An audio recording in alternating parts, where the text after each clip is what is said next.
পানিতে ভাসতেছি, অসম্ভব কষ্ট হচ্ছে। মানে স্পিকার, আসলে একটা গুরুত্বপূর্ণ বিষয়, আমাদের সংসদ সদস্য মাননীয় আমরা যারা আছি তাদেরও একটা অধিকার আছে। এখানে পড়ে দেখলাম 300 বিধিতে মাননীয় মন্ত্রী মহোদয়েরা আর 301(2) এতে আমাদের অধিকার বলার একটা আছে। মানে স্পিকার, আমি চট্টগ্রামের মানুষ, আমাদের পুরা চট্টগ্রাম আজকে পানিতে ভাসতেছে।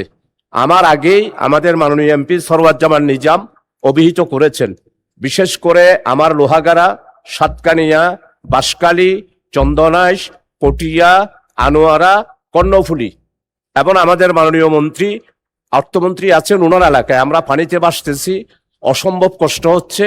এই জন্য এই অবস্থায় শিশু, নারী, বৃদ্ধ, অসহায় মানুষের শুকনা খাবার দেওয়ার জন্য আর যেখানে নদী ভেঙেছে এখানে মানে অতি দ্রুতভাবে কার্যকর ব্যবস্থা নেওয়ার জন্য আমি এই মহান সংসদে সংশ্লিষ্ট মাননীয় মন্ত্রী মহোদয় যারা আছে তাদের কাছে আমার এই আর্জিটা, আমার এই অবস্থাটা আমি তুলে ধরেছি।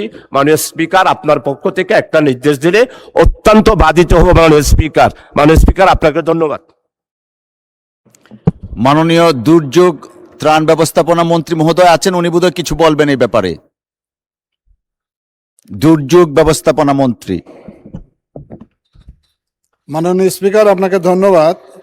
গত কয়েকদিন যাবৎ বিশেষ করে আমাদের বৃহত্তর চট্টগ্রাম এবং পাহাড়ি অঞ্চলে প্রচুর বৃষ্টিপাত হওয়ার কারণে অনেক অঞ্চল প্লাবিত হয়েছে। আমরা গতকালকে প্রত্যেকটি জেলায় 200 মেট্রিক টন করে চাল এবং 10 লক্ষ টাকা বরাদ্দ দিয়েছি এবং আমাদের কিছু শুকনো খাবার রয়েছে প্যাকেটজাত, ওগুলো আমরা বিতরণ করতে বলেছি। প্রতিনিয়ত আমরা জেলা প্রশাসকদের সঙ্গে কথা বলছি, মাননীয় সংসদ সদস্যের সঙ্গে পরামর্শ করবে, এগুলো ওনারা বিতরণ করবেন। ধন্যবাদ।